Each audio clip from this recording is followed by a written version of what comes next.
त्या ठिकाणी अपराधित ज्या काही घटना घडल्या त्याच्या अनुषंगाने असेल आणि या पार्श्वभूमीवर आज बीडचा ची जी बदनामी होत आहे, बीडमध्ये आहे इतर ठिकाणी नाही असं पण नाही, मात्र बीड आज मोठ्या प्रमाणात महाराष्ट्रातला अविभाज्य बीड जिल्हा हा अंग आहे आणि एक जिल्हा अशा पद्धतीने जर सगळ्यांच्या समोर येत असेल तर ही घटना निश्चित दुःखद आहे। त्यामुळे आता पुढे या संदर्भामध्ये कार्यक्रम महाराष्ट्र प्रदेश काँग्रेस कमिटीने हाती घेतलाय।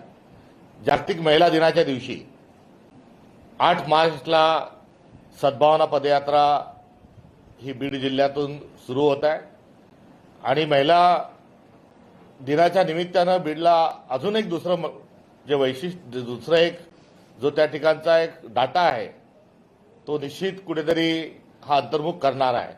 कारण स्त्री पुरुष समानताच्या समतेच्या ज्या गोष्टी आपण करतो त्या अर्थातच या समाजवादी विचारसरणीच्या आहेत, मात्र महाराष्ट्रात ज्या ठिकाणी स्त्री आणि पुरुषांचं जे प्रमाण आहे, जो जेंडर रेशो जो आहे तो कमी असणारे जे जिल्हे आहेत त्याच्यामध्ये तळाशी कुठेतरी बीड जिल्हाही आहे।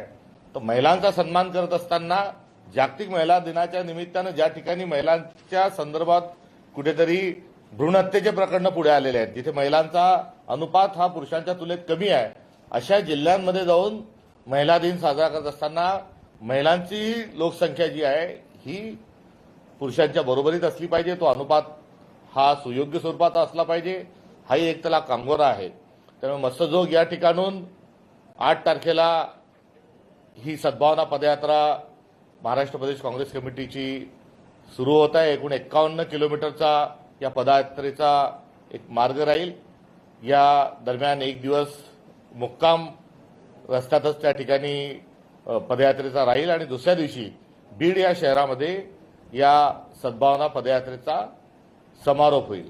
तत्पूर्वी आदल्या दिवशी नारायणगड हे त्या जिल्ह्यातलं एक असणारं आध्यात्मिक केंद्र आणि भगवानगड हे दुसरं आध्यात्मिक केंद्र जे आहे, जिथे भगवान बाबा हे नारायणगडावर 23 वर्ष त्या ठिकाणी गादीवर होते, या दोन्हीही त्या ठिकाणच्या असणाऱ्या संत परंपरेतील महान अशा गडांवर आम्ही जाणार आहोत आणि या दोन्ही गडांवर भगवानगडावर आणि नारायणगडवर आम्ही सद्भावनेचं साकडं आपल्या उज्ज्वल अशा परंपरेला त्या ठिकाणी घालणार आहोत आणि दुसऱ्या दिवशी पदयात्रा ही निघणार आहे।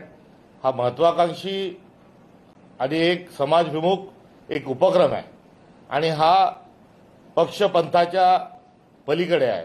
याचा निश्चित जो हेतू आहे हा सामाजिक स्वरूपाचा आहे आणि आज आपल्या महाराष्ट्राला अशोभनीय घटना घडत असताना सद्भावना ही लयास अजिबात जाता कामा नये, हे या पदयात्रेच्या मागचा हेतू आहे।